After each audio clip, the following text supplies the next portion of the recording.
There we go. Okay, now we're being recorded. Hi, this is Deb Eldridge. We're going to talk today about 3 years out, or what CAEP is referring to as the Early Instrument Evaluation. We'll talk a little bit today about what to send, what to expect, and I hope that this is useful to all of you. Okay, so going back to the webinar basics now that I've turned on the recorder. Please mute your phones now. I noticed that almost everyone who is in audio right now has their phone muted. Thank you very much. Listening to dogs and kids, and it was my dog that interrupted the last webinar. I will take full responsibility.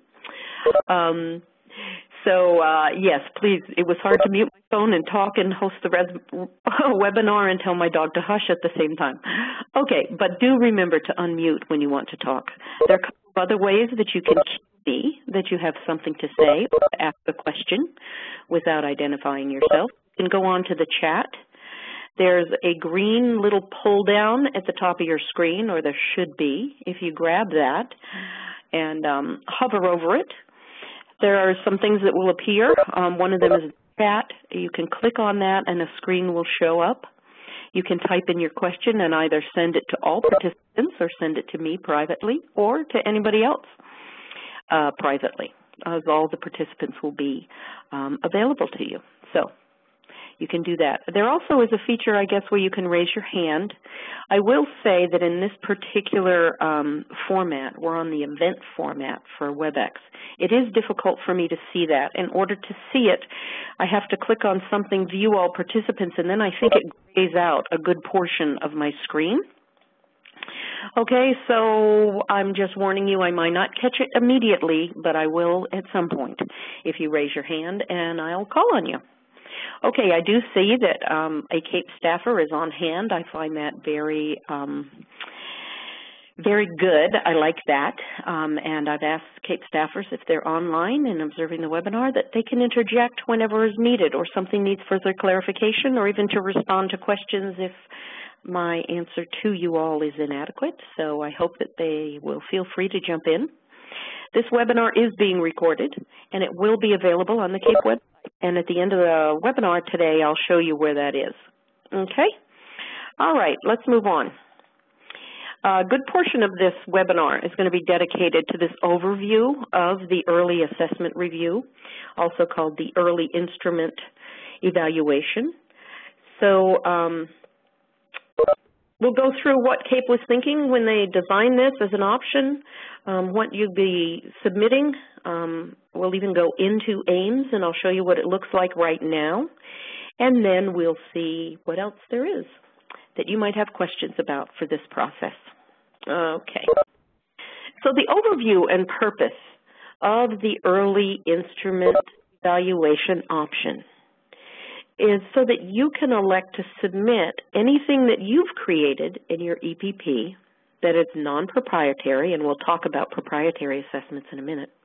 Anything that's non-proprietary, you've created it yourself in-house, whether it's an assessment instrument, a survey, or your scoring guides and rubrics that you use to evaluate candidate performance, whether that's out in the field or evaluating their portfolio overall submissions. Okay, if you're going to be using some of those instruments and assessments to demonstrate that you meet CAEP standards, you might want to take advantage of this Early Instrument Evaluation option that CAEP is offering. The purpose, of course, is to provide you with feedback on strengthening instruments and assessments. And this would be well in advance of your self-study and the accreditation visit. So if you have, however, well, we'll see that on the next slide. Don't be daunted if your visit's coming up in fall of 2016 and you think you've missed the opportunity. I would say go right ahead, and we'll talk about that in a minute. There aren't going to be any values attached to or decisions made on the assessments. It really is a feedback that's given to you so that you can facilitate the improvement of your assessments in your institution or APP. So I think it's a wonderful service. The schedule for the submissions is ideally about 3 years out, just like you might submit a SPA review of one of your programs if you do elect the SPA option.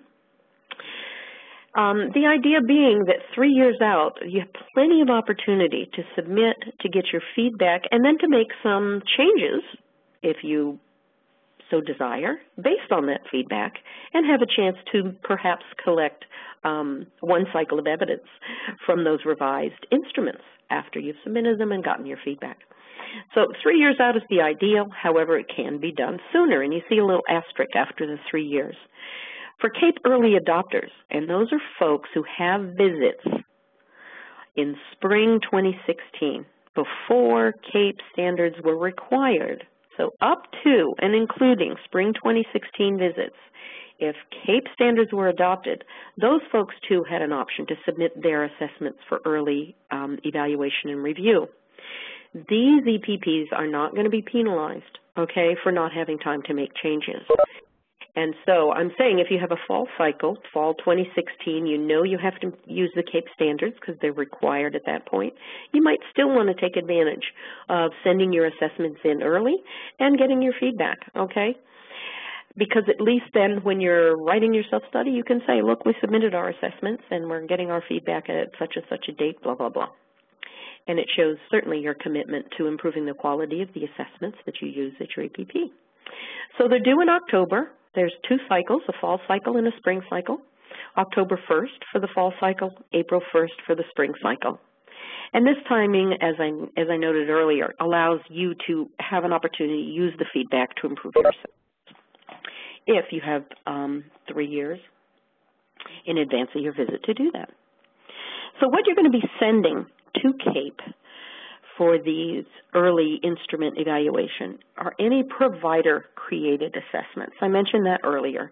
Your surveys, your scoring guides, your rubrics, whatever you're going to submit that you've created in-house as evidence for the CAEP standards. So here's a sample of what some of those might be. Whatever you use for clinical observation that your field supervisors and cooperating teachers use to assess candidate performance, any work sample instruments, lesson or unit plan instruments that you use to assess those products from your candidates, a dispositional instrument, reflection instruments, and certainly surveys. And there are a number of them here that I think everybody pretty much uses is some form of an exit survey for your candidates, an employer survey, or an alumni survey. Student surveys, I'm not sure whether any EPPs have designed surveys of candidate students and are using those, because if you're using student surveys that are proprietary, you know, like the tripod survey or whatever, we're going to talk about that in a moment. But if you've designed a survey and you use it with students in-house, this is your own work, then you could certainly submit that. When you submit your instruments for early evaluation, you don't submit data. You simply submit the instruments and the scoring guides or rubrics. And you do not send any proprietary assessments. And we'll talk about that on the next slide. Okie dokie, let me move ahead. So what are proprietary assessments? I assume everybody might know this, but we'll go over it just in case. These are assessments that are external to your EPP, okay? The property rights to these assessments are held by another agency. That could be your state licensure exams. It's certainly a piece of evidence and an assessment that you would include as part of your self-study for Standard 1, and yet that's not an assessment you're going to submit for CAEP review, okay? EdTPA or the equivalent TPAT. Also, instruments that you might use with your candidates, but you would not submit as part of the earliest instrument evaluation. State-required assessments. I know a lot of states are now designing statewide surveys and statewide or system-wide observation instruments. And if those are tools that the state has designed and they hold the rights to, and you use them because your state requires you to, then you do not submit that for early assessment evaluation, okay? And the final point is that the validity and reliability of these instruments, these proprietary instruments, have been established by an external source. They haven't been established by you in-house, okay? So these proprietary assessments are not submitted for early instrument evaluation. Haha, and there's a big however at the bottom of the slide, and we want to talk about that next. However, if you do use proprietary assessments, and most of us do, in an EPP, you've got your state licensure exams at the very least, okay?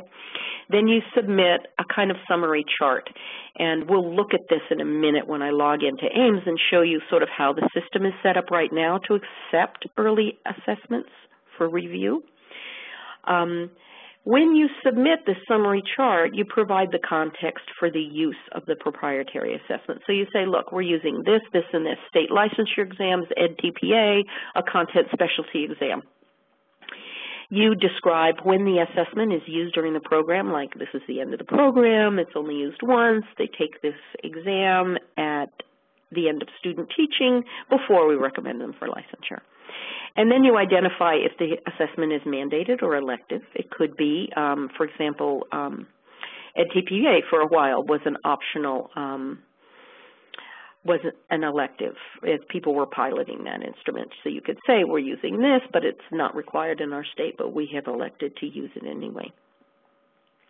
You identify the alignment of the assessments with the CAEP standards, and you provide, oops, and I should have capitalized provide, and you provide validity, trustworthiness, and reliability, consistency data for the instrument, if it's available.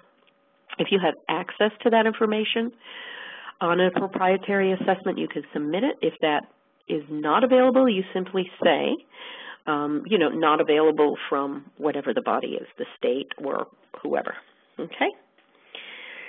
All right. Let me pause here for a moment before we go into the next section. Are there any questions about the difference between the assessments that you submit and proprietary assessments which you don't submit, but you do sort of provide CAEP with a list of those items? Anybody? And let me pull that chart up and sort of scroll down, see if I have any hands up or any indicators that somebody would like to say something. Got lots and lots of folks today. Feeling so special. Okay, I don't see anybody with their hand up. Okay, and I don't see anything in the chat yet. No questions in the chat. Okay, let me give it a little wait time. Any questions?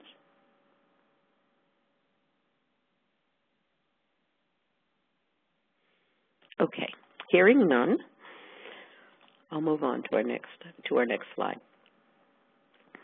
Here are the steps that you follow in the submission process, and there are 4 steps.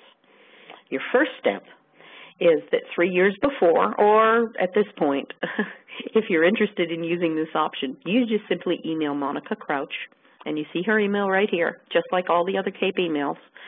It's monica.crouch@capenet.org, okay? And you email her and you request a shell. You say, I want to submit some assessments for early evaluation. Please set me up with a shell to do that. And voila, it will happen magically. Step 2 of 4, and this is where we talk about the proprietary assessments, okay? You identify on a chart the assessments that are going to be submitted as evidence in your self-study, and you complete some information. It says here a checklist of which proprietary assessments provide evidence for which CAEP standards. So you have your list of assessments, state content specialty exams, state, let's say, assessment of general content knowledge, and the EdTPA. And what you do is you say, we're going to use these to provide evidence for, and you click off which standard. Standard 1, to demonstrate candidate knowledge and skills. Standard, let's say, Standard 3, to show your selectivity prior to recommendation for licensure, and maybe part of Standard 5 to show that this is part of your quality assurance system. Okay, step 3 is the more involved step, and this is where you get to attach or upload to your shell those instruments that you've created, the scoring guide rubrics for these instruments, And then in a table that identifies, you get to type into that table that identifies which items on assessments provide evidence for individual CAEP standards. And in those states that are making the feedback program review option available, you indicate alignment with state standards as well. And we'll take a look at how to do this in just a minute. At least so far, I know it's going to go under great revision. Okay, somebody asked, when you have a shell established, is this a working shell where documents and narratives can be edited? Yes, in fact, it can. You can go in there and you can save. We'll look at it in a minute so you can see. You can save and then you can go back and edit. However, what I would recommend is creating, once you go in and see, once you've been assigned your shell and you can go in and see what's involved, you can just click through each one of the screens to get a sense of what the questions are. I would suggest creating those responses in Word documents and then cutting and pasting, okay? Because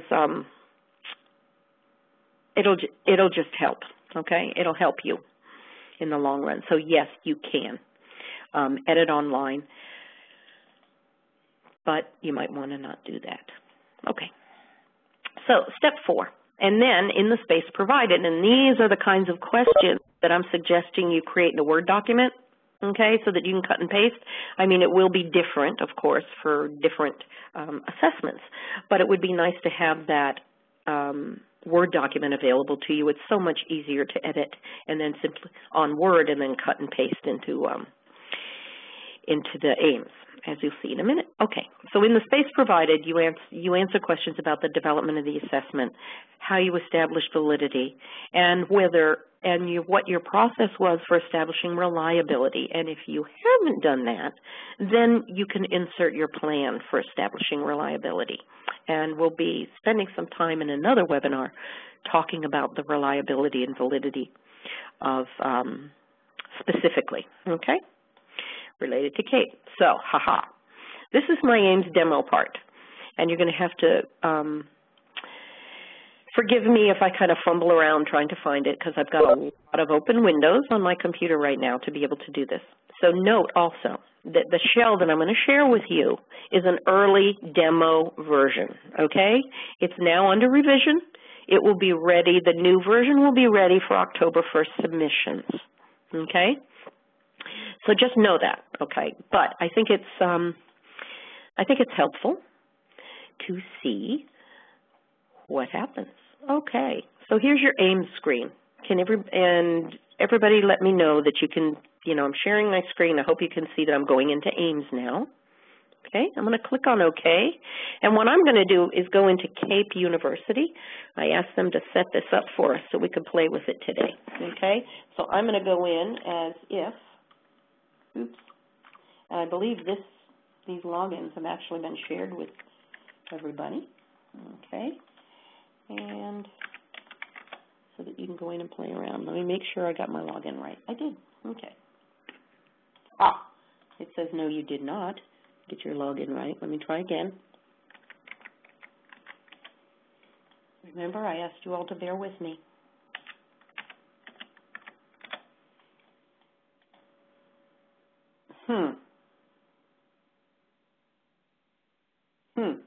Now I'm upset because I know I did it right.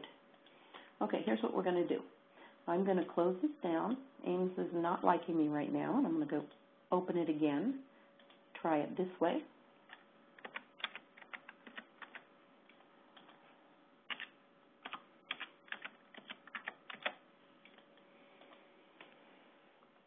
There we go. That's all. It just got tired of waiting on me.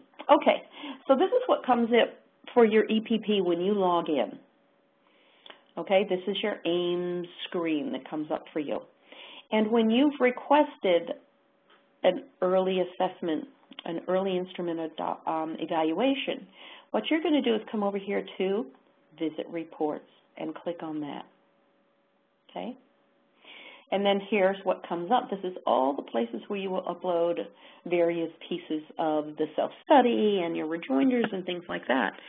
Assessment instrument is what you will click on, okay? And it might, in fact, during the revision, say something else, like early instrument evaluation or something, but that's what you're looking for. When you click on that, magically, voila. This is the screen that will come up. And let me go back a couple of screens and make sure I'm at the very first one. Nope. Okay. Let me go back. There. See, these are all the things. There we go. Here's the very first page. So this is the cover sheet. You enter your name, your state, the date, information about, you know, who you are if you're not the CAEP coordinator for your campus, and enter it in. Okay. And again, remember, this is sort of a useful version, a demo version, and there will be changes, but you can see that it will sort of lead you through the process automatically.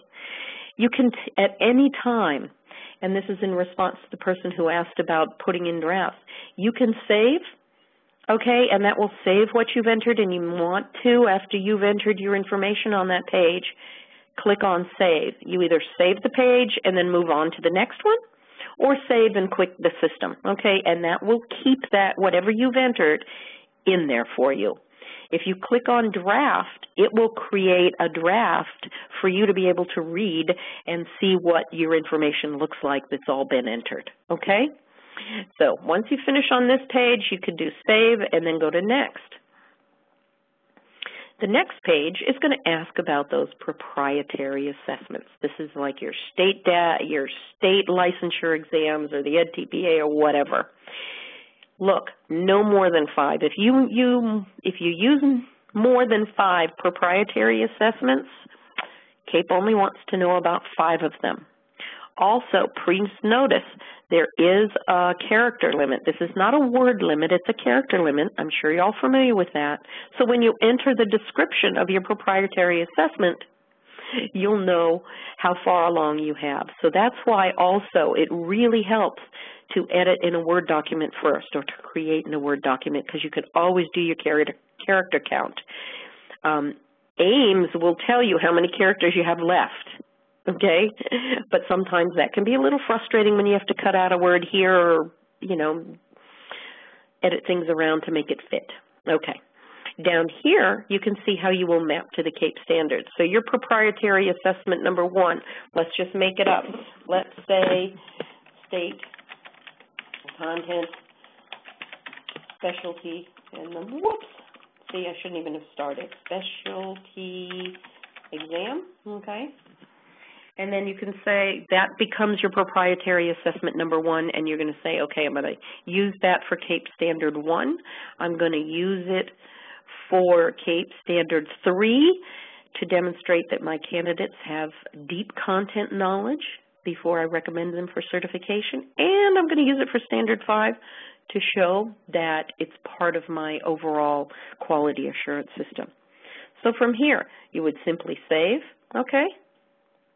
It's going to load that information in, and then you can go on to the next screen, okay? On your next screen, this is where you start to upload your assessments, okay? And you see it's real simple. So you click here. It's going to ask you, or you can browse to upload a file, and you can add a file, and you click Upload. So let's browse and see what I've got available on my computer. I think I had a portfolio rubric. Nope. We'll upload the March webinar. There we go. Upload. Okay. Oops.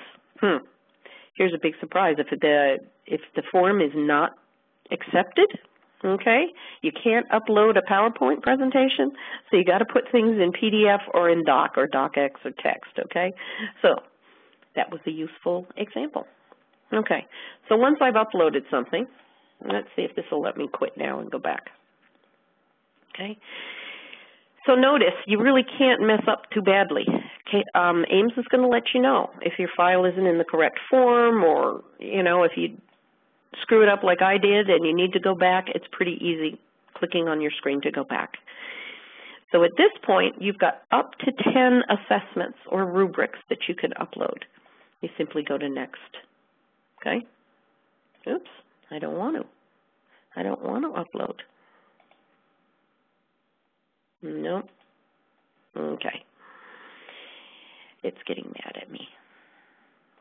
It's getting me stuck here. I don't want to be stuck here. So much for my brilliant idea of giving you a demo. Okay.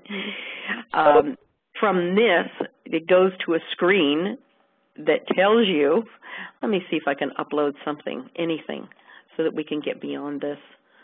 Let me see what I've got. Here we go. Here's an Excel chart. I wonder if it'll take Excel.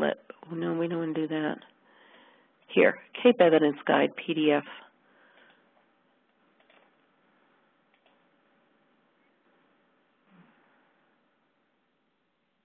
Okay, good.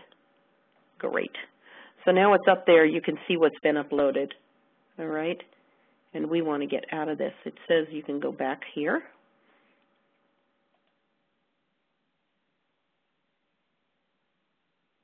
Good. So now it shows you after you've uploaded something, it shows you what you've uploaded. Okay? Let's go on to Next now, and hopefully it'll allow me to do that. Good. Okay, here's where you begin to answer the questions about the assessments. This is an EPP-created assessments. Remember, we've already filled out the chart about the proprietary assessments. And so this tells you the kinds of questions that they want information on, okay? Your assessment number 1, we've entered a guide, okay? Where is this used? Who uses the assessments? How are they trained? What's the use of the assessment? What is it expected to measure? Then as you scroll down, it's asking you about that validity and trustworthiness. How do you know that it measures what it's supposed to measure? Did you align it to standards or other assessments? How did you establish validity? Who was involved in the development of the assessment? And then down below, even further, it asks about reliability. So if we go back to our PowerPoint, you remember that these were all areas that I mentioned would be asked about this early instrument evaluation. Again, this is a draft form, and let me save this page and go to the next screen. And there's likely to be changed, but at least it gives you a sense. Now, it asks the final and most important question. Are you ready to submit this? Are you sure you're ready to submit this? Okay, you can either submit your report or close. I'm going to choose to close. Do I want to close? I'm going to say yes. And then it takes you back to your home screen on AIMS. Okay? All right. Someone's asked a question here. Will portions of the SPA report, and now it's disappeared. Let me scroll it back out. Will portions of the SPA report satisfy CAEP Standard 1 for SPA programs? Yes, they definitely, but remember that you don't need to upload those reports as part of your self-study because your team has automatic access to SPA reports, and so they can refer to those per program. But you do want to provide information about all your programs disaggregated, and perhaps one of the CAEP staffers could speak to this point about how SPA reports are reflected in the self-study. Anybody? Okay, what I'm going to do now is I'm going to close this screen. Okay, I'm going to log out of AIMS. Good, and let's go back. Let's go back to the webinar, if I can find it. Hello, where are you? There we go. Okay, so again, when I shared that CAEP University version, and you can go in and see it yourselves, you see sort of how AIMS is going to be structured. There will be updating of that, but at least you've got a sense of how to do it and how AIMS will really lead you through the process, that you have the opportunity to save your stuff, that you have an opportunity to create a draft of the entire report and view it. Okay, so CAEP assigns who reviews what. CAEP assigns a lead reviewer and 2 additional reviewers. So you have a team of 3 that will be looking at your assessments. They are specifically trained on the criteria for quality assessments.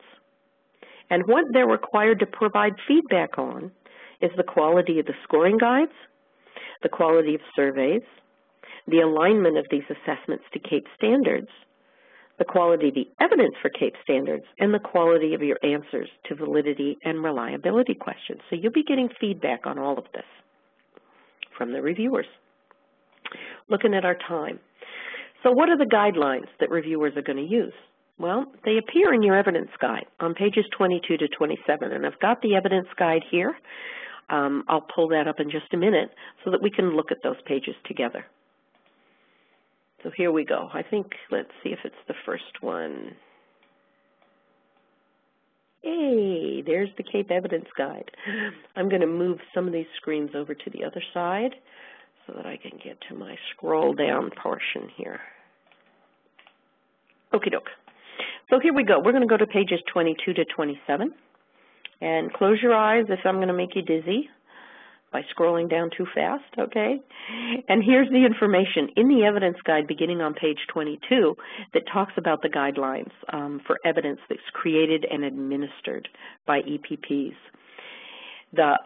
Right here, assignments, assessments, and scoring guides, you will see on page 23, there it goes, here's the box that I'm referring to, and the 5 categories of questions that reviewers will look to provide when they review. So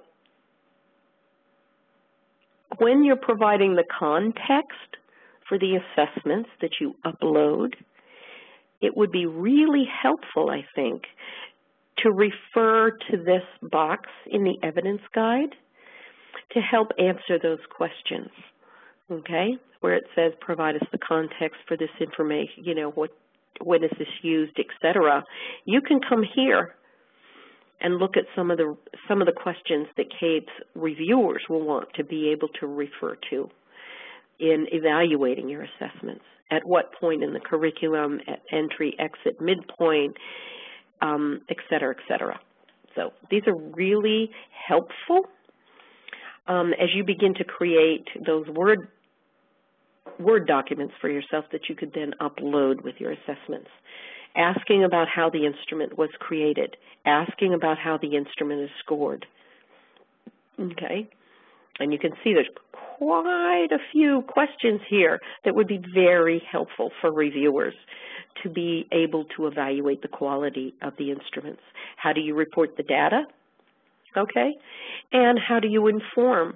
It says test takers, but think of it, how do you inform the candidates as a result of this assessment? Do they simply get a feedback form? Do they have private conferences? Whatever. This is your opportunity to talk about that. There is a distinct set of questions for surveys, and that they still have those same categories of questions like how are the surveys used, how are they constructed, et cetera, just like any other. There is a special section here, and it's item 4 that talks about surveys on dispositions. And so if you're uploading a dispositional instrument that you've designed in-house for early evaluation, there are some additional questions here that you'll want to consider providing to the reviewers for their information. Okay? Alrighty, let's go back to my PowerPoint. And then, okay, so I just shared with you those general questions that reviewers will use and the questions that about surveys in particular that you can help to create your responses to CAEP when you upload your evaluations. Now, there is a rubric that's going to be used for evaluation of EPP instruments. It is available on the CAEP website under Resources. And we're going to take a peek at that in just one second. Here we go. So let me close down this one. That was the evidence guide. Here, if you go to, yep, there we are. on the CAEP website, under resources, you'll see CAEP accreditation documents. And one of those documents is this. This is the rubric that is going to be used by reviewers to evaluate your your assessments. And you can see, for use by CAEP reviewers in the optional early instrument evaluation, and then, lo and behold, CAEP visiting teams as well. We use this rubric. So this is a big item that you probably ought to have on hand and spend some time looking at. Okay? We'll scroll down and look at what are the types of information that this rubric and the levels. Okay? So what I'm going to do now is close up the chat boxes and the participant boxes because I have heard that they gray out part of the screen. So they're going to cover up what you're able to see here. So here's the assessment rubric that's used by CAEP. Notice that the very first item is about the instrument's purpose and use. Okay? So using this rubric, okay, here's the minimum criteria right here, level 2, is the minimum that's necessary to support a CAEP evaluation. Okay?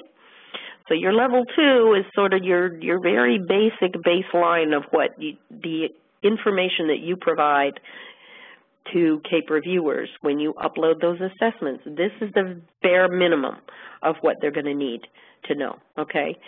That the use of the instrument during preparation is generally described, okay, but not in terms of the sequence of candidate progression. So notice that, okay, that for pretty much more information is needed to get a higher level of review, okay?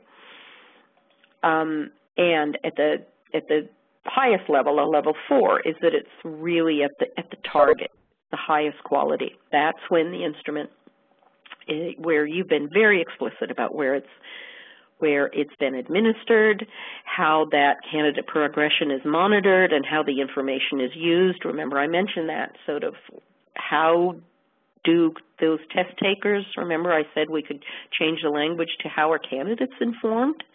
Okay, there it is, right there, okay, that the purpose of the instrument and its use, okay, are specified, decisions are consequential.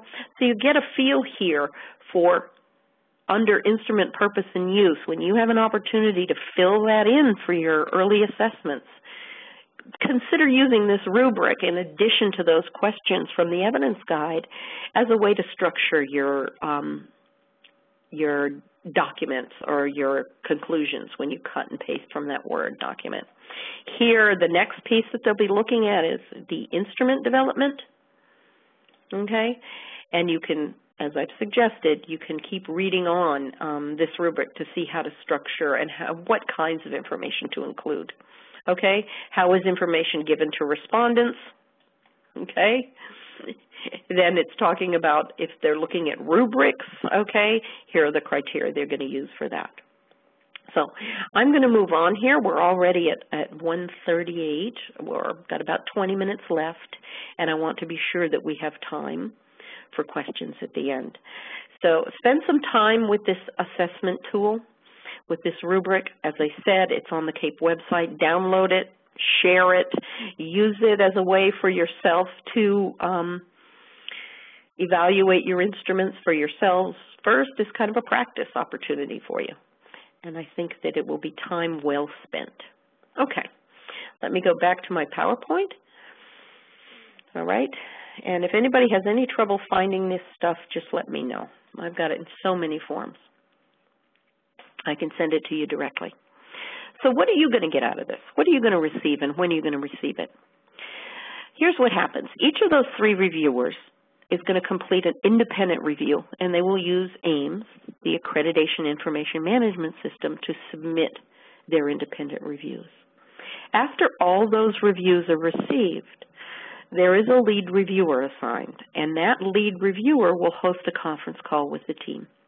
What they'll do during that conference call is come to agreement or consensus about the instruments, and they'll generate that final team report that they'll submit through AIMS. And this is not unlike how your visitor team works, in that they write their individual reports on a given standard, let's say, and then those are consolidated, and the team chair where the team lead works together with the team to create that final report together. So this is very similar to that process.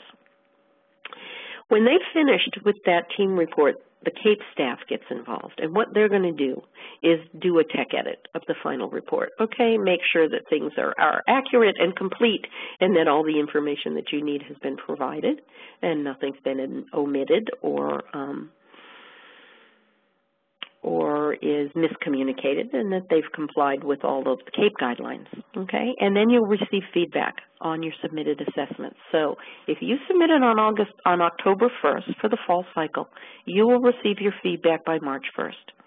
And that's, of course, starting this October. There are a number of early adopters and others who have already submitted early assessments and have still not received feedback. And that's because CAEP is involved in preparing and training those teams right now, those assessment reviewers.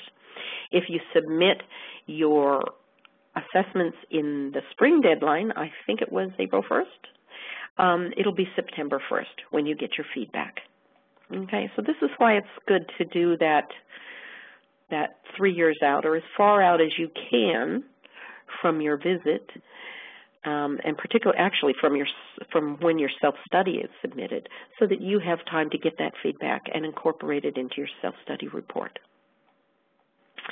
And then here is a final slide from CAEP on how to use that feedback. You did not submit data when you submitted your early assessments for evaluation. It said, don't give us data, we just want the instruments and the rubrics and the scoring guides. So then what happens in your self-study is that you include the data from those assessments as evidence for Standard 1. Okay. Whatever you have described as your validity and reliability related to those assessments are going to be submitted as your evidence for Standard 5. This, again, for the person who asked about, if you can edit online, this, again, is a real good reason to keep editing it in a Word document so that you can use it later exactly as you edit it for this early instrument. You can save it and use it later to submit as part of Standard 5. CAEP is hoping that you're going to use this feedback to improve or modify your assessments and to improve or modify your validity and reliability processes. That's one thing that CAEP is committed to in regards to the profession, is that our instrumentation and the data that we have on our graduates, we need to be working arduously, committedly, to improve the quality of those assessments. And then one thing that I hope you will find to be reassuring is that a member of the assessment team, so the assessment reviewers, will also serve on your site visit team. So somebody who has experience in the assessment review will also be on your site visit team. And I see that I have another question. Yay, I love these questions. I hate talking to myself like this. So will the rubric demo be uploaded to AIMS, or is it part of the handbook or the evidence guide? Just went into AIMS resources and didn't see the tool. Yeah, it's not. It's on the CAEP website right now, but I can certainly make the recommendation that they add it to AIMS resources so that when you go in, those are easily accessible to you if it's not there now. So thank you for that question, and I'll see what we can do about that. Okay. Let me make sure I didn't miss any other. Nope. Okay. Good. Didn't miss any other questions. So let me see where we are now. And I think we're almost to questions, if not to questions. We are. Haha. So anybody have any questions now about this 3 years out and whether you want to be a part of this or not? I'm going to go up and grab my participants again and open that up to see if anybody has a hand up. Okay. No, nobody with a hand up. So if you have a question, please just speak up and talk now. Yes, a couple of people with hands up. Yay, I can see them now. Okay. Greg, you had a question. Go ahead and unmute yourself if you're muted. I see you are. I'm going to unmute you and go ahead and talk. This is Greg. Okay, hi. Hi. was looking at the rubric. I guess it's still in draft form. I was looking at the rubric and just went across and looked at level 4 for number 1, instrument, purpose, and use. Let me get to it. Okay. There I am. Level 4, instrument, purpose, and use. I think I got it. Okay. What's your question, Greg? The second bullet says candidate progression is monitored and the information used for mentoring. Yes. And then it also refers to candidate monitoring again. But most of us who have a student teaching evaluation form, yes, we don't use it for monitoring through the program. We use it for, we might have a midterm evaluation that's completed by a mentor teacher, and then we'll have a final one that's done. Is that acceptable, or is CAEP expecting something else? That's a good question, because I'm not really sure what CAEP's expectation there would be. But here's what I think. I think their hope is that you're using the rubric or your student teaching form to give candidates feedback, okay, and that kind of improvement, okay, throughout the student teaching experience would be something that form could be used for. Does that make sense? So maybe, one check-in or more than one check-in, of course, is good, but at least they're provided with feedback and there's areas identified that, they need to improve on and that they're aware. And that you can see that over time, over the 9 weeks or 10 weeks or a year, if it's a residency, that the candidate has made significant progress in certain areas that contribute to effective teaching. Okay, all right, that makes more sense. Yeah, because I guess it's we're talking about what does the word monitor mean, right? Yeah. Yeah. Well, and then the word progression. What does that mean? Well, if you look at the in-task standards, they have progression levels, and their first level is what they figure is what a candidate should be able to do as a beginning teacher, okay? So usually in the rubrics that get developed by EPPs, there are progression levels, too. The final level being, this is what we expect you to absolutely know and be able to do by the time you leave us, okay? Right. And then there's the lesser levels, which are, no, you're not quite there yet. And some people have talked about their levels as opposed to level 1, 2, 3, 4, say emerging, developing, proficient, target, okay? So that's what they're talking about here, that there is some movement of candidates over time to show progress, okay? Got it. Okay. Oh, good. Thanks, the other Greg. question I had for you had to do with state standards. Yes. Most of the programs in Illinois had to go through a redesign process just a couple of years ago. We finished the process 2012 all of the programs had to be redesigned to align with the state professional teaching standards. Very few of us are aligned with the INTAS standards.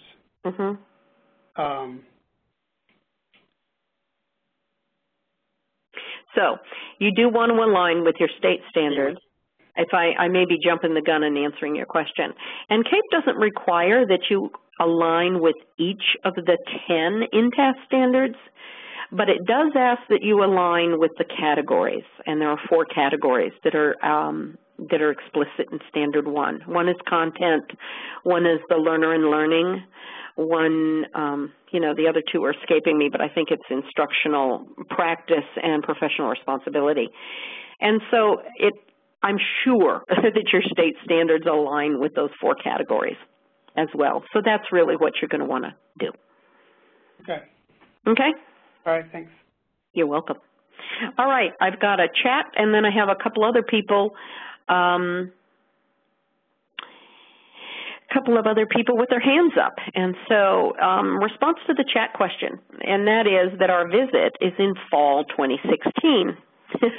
When will we be able to submit our rubrics for review? You know what I would do is I'd shoot them out on October 1st. I think that's the next deadline that you can meet. And I'd send them in on October 1st. You'll get the feedback on March 1st. Remember, if you do submit them early like this, you're not going to be held responsible for making any changes in time for your self-study because there just wasn't enough time, okay? But I think getting that feedback is really, really useful. So what you can say in your self-study is, look, we submitted on October 1st. You know, if you're having a fall visit, depends on when it falls in the fall, but chances are that your self-study is going to be due in April, May. So you do have a little over a month to kind of look at that feedback, and you can include that in your self-study to say, look, we got feedback, we're in the process of reviewing it and meeting as faculty, and our intention is, you know, to develop and refine our instruments, you know, in a certain time frame. So you can kind of put together a little mini plan about how you would be using the feedback. Okay? I hope that answered your question. If it didn't, shoot me another one. And I see Sue has her hand raised. Sue, would you like to speak up? I'm taking you off mute now so that you can do that. Sue? Hello? Okay. Sue, I'm Sue Corbin. Sue, have a question for us? Last call. I'll come back to you then. Oh, no, I heard you. Yes, go ahead. Okay. Yeah, hi. Like I'm still muted. Hi, how are you? Good. I put a question in the chat too, but I'm just wondering, are there any validity and reliability instruments that CAEP prefers? You know, when we're looking at, for instance, inter-rater reliability for you know, any assessment, are there any formulas that are better than others that CAEP would be looking at? Yeah, that's a really good question, Sue, but the answer to that right now is no. Okay. It is something that CAEP's looking forward to, is for putting out some best practice examples for folks once they have those. But right now, all of this is so new and things are coming in new that the most CAEP has really been able to do at this point is to put out a few guidelines. Okay, like what you see in the evidence guide and in the accreditation handbook and their rubric. Okay, but have absolute, you know, hey, here's best practice for how to establish validity. No, or here's what CAEP is looking for. What I have heard a number of times at the CAEP conference is that they don't expect people to meet all of the various forms of validity that there are, but they're looking mostly for construct and content validity. And so I think that helps a little bit. And for inter-rater reliability, basically it's an issue of fairness to students. And that is,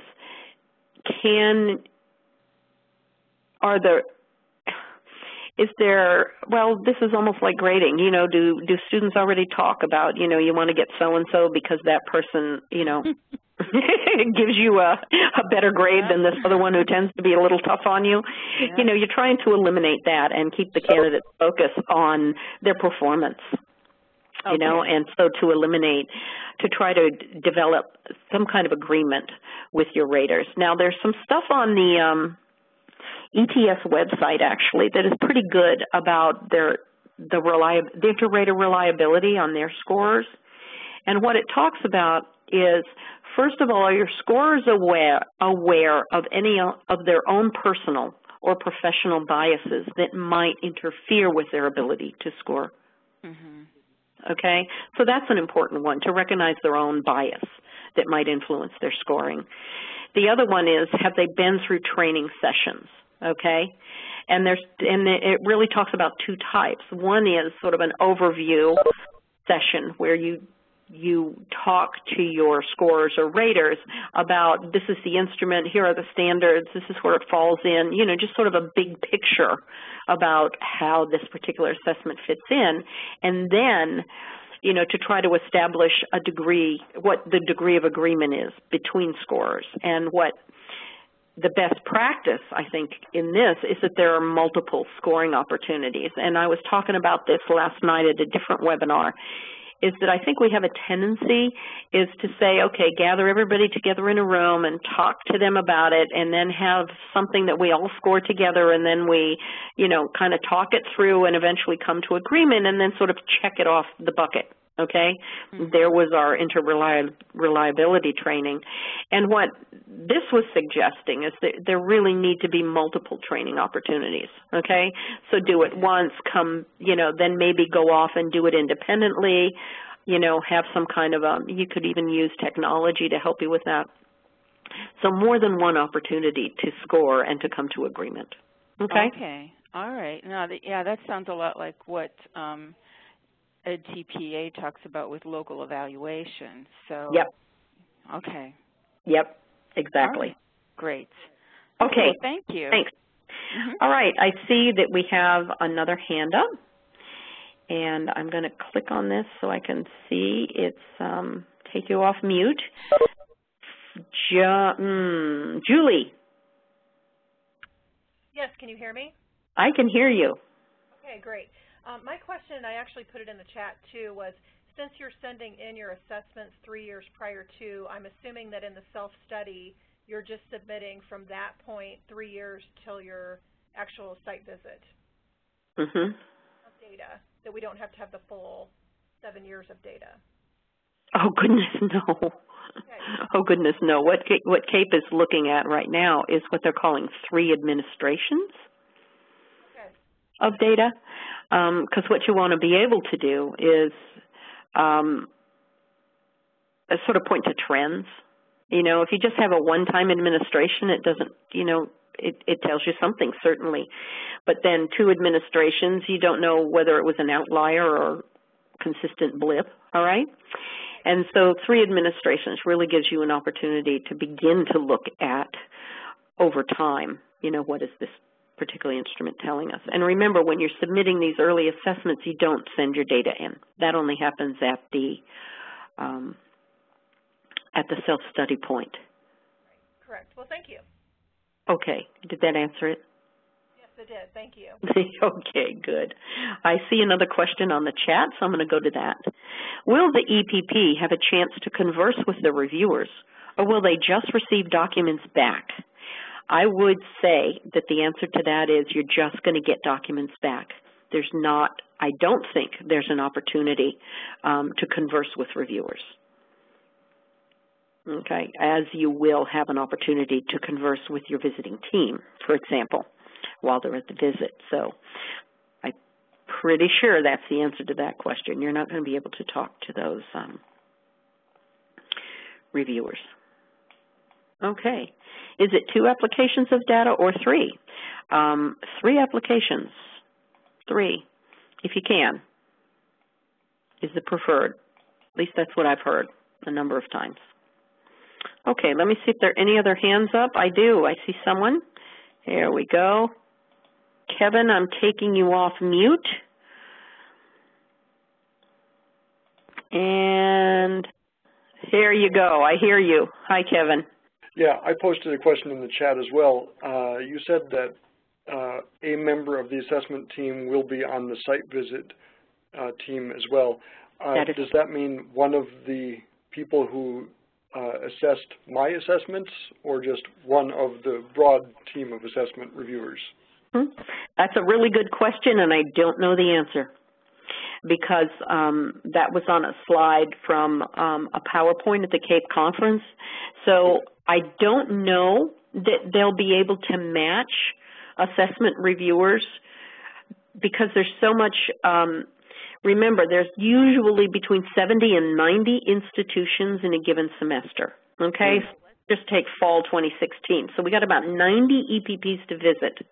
The chances of your one of your 3 assessment reviewers being available on the date when you scheduled your visit is probably, I don't know, what the likelihood is that they'd actually be available. So I'd say it's more likely that you'll get a member of the pool of assessment reviewers who has experience with assessment, okay? And sure, so it's not somebody who has experience with my assessments, but at least somebody who knows the assessment routine. Exactly. I'd say that's a more likely scenario. If they could do that kind of matching, I think that would be ideal. But I think it's more likely that you just get somebody who is themselves an assessment reviewer. Sure. Okay, thank you very much. Welcome. Good. Let me scroll down here again. I'm going to go to view all folks. There's a hand up. Nope, that was you, Kevin. I think we're good now. And Sue, I think we're good now. I answered your questions, so let me go. And you keep talking about having entered these in the chat. Let me see why I am not seeing any of these questions. I don't know. Okay, I don't see any other hands up. Okay. And if you entered something in the chat, I've got the chat open here, but it's not showing me these questions. I don't see one from you guys, so there's got to be another little hidey hole where these questions are appearing. Okay. And I don't know where that is. I'll try to find it. Okay. Let me go on here to our next few slides so that I can tell you what's happening. Oops, I need to close down this one. Yes, Karen, I see. Yep, and let me close down the AIMS, and let me go back into my PowerPoint. So there we go. We've had a number of questions. Okay. And here's the next steps. This webinar, as you know, was recorded, and I'll stop recording as soon as we're done today. It's going to be available by early next week on the CAEP website. So let me go in here and type it in to show you where this appears, because folks have had difficulty finding it, okay? And I think I found it under Resources. Let me see. Yeah, Accreditation Weekly Updates. Okay, there should be some stuff in there. Nope, I found a better place. Does my CAEP? There we go. That's not it either. Now, of course, I can't find it. Go to Home.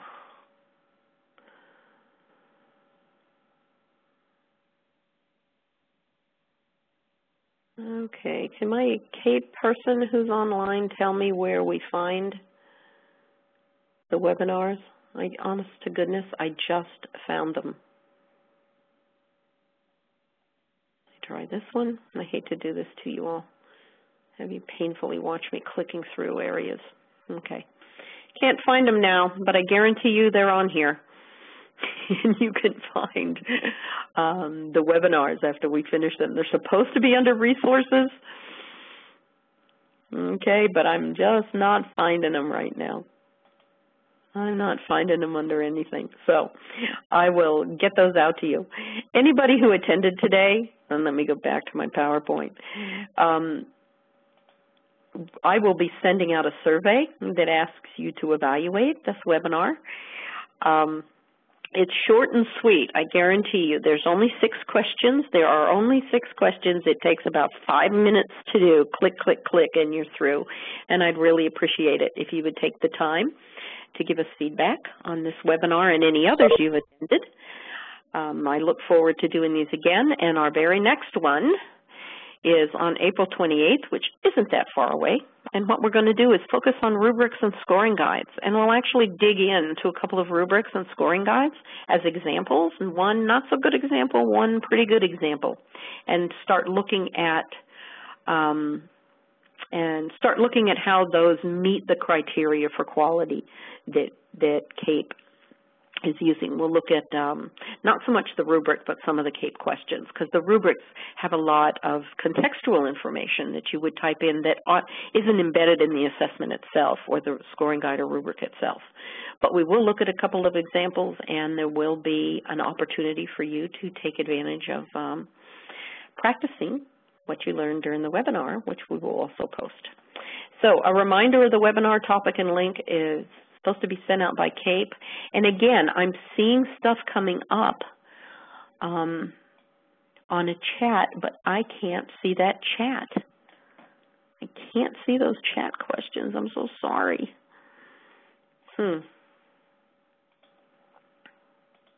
Okay. Well, I'm going to stop clicking around like an idiot here and just say thank you. Thank you all for being here. That's it for today. And if you have any other further questions, I hope you'll contact me or contact your CAEP folks. Oh, I see somebody else, Donna, with a question. Donna, I'm taking you off mute, and if you'd like to ask your question now, I hope you will.